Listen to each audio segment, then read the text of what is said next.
So Noah just lost the 200, but he did win the 100. And no matter what he does, win or lose, it seems like he always gets hate. Of course, he is an athlete, so he's always going to have both love and hate. But the hate he gets stems from one statement. World champion of what? The United States?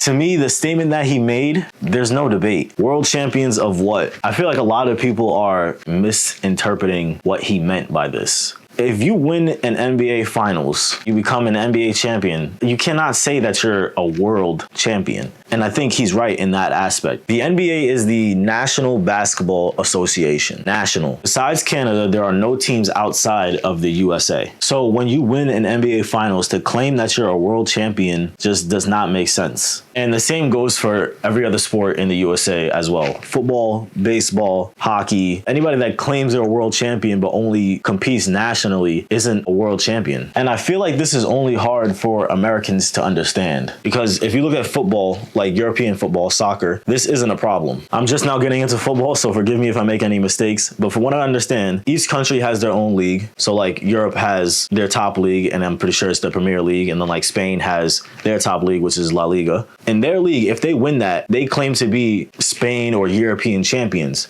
But they never claim to be world champions until they win the World Cup, which is every 4 years. Because in the World Cup, you go against the world. The US also has a soccer team and its own soccer league. Imagine if they win in the US soccer league. Can they claim to be world champions? No, because they never won the World Cup. I think a lot of the hate comes from the way he said it. He did say it kind of aggressively and a little energetic, as if there was like some hate towards the NBA. But I think he was just very passionate about the statement, because I've always questioned that too. Like, why do you claim to be a world champion, but you don't compete against the world? I think a lot of people assume that he meant the USA doesn't have the best talent when it comes to basketball. Obviously, the USA does have the best talent in basketball in the world. We have people from other countries to come compete in the USA. Jokic, Giannis, Manu Ginobili, Victor Wembanyama, Toni Kukoc. The NBA obviously has the best players, but if you don't verse other teams from other countries, you just can't claim to be a world champion. And to further prove this point, we know the NBA has the best players, but you can still lose with the best players. It happened before in 2004, Athens. The USA team only won bronze. What happens when Team USA wins the Olympics? If they win the Olympics, they would obviously claim to be world champions, right? Because they versed every country. But you can't have both. If you win the Olympics and you claim to be world champions, then that means you can't claim the NBA to be world champions as well. Because in the Olympics, you verse everybody. In the NBA, you only verse people in your country. One or the other has to be world champions. It can't be both. I think it's appropriate to call the Olympics world champions, because those are players from all around the world competing for one gold medal. Overall, I think this statement is definitely determining a lot about how people view Noah Lyles. You can't say that he doesn't talk the talk and walk the walk. He won the 100-meter gold medal. He didn't win the 200, but that's harder than a lot of people think. And he himself, I think he can say he's a world champion, because he got first place out of everybody that competed in the 100-meter sprint. But overall, I don't think it's that hard to understand. He spoke facts. Whether you like him or not, the NBA is a national sport. Yes, you do have people from overseas, but you're not versing worldwide teams. So to claim a world champion, it just doesn't make sense.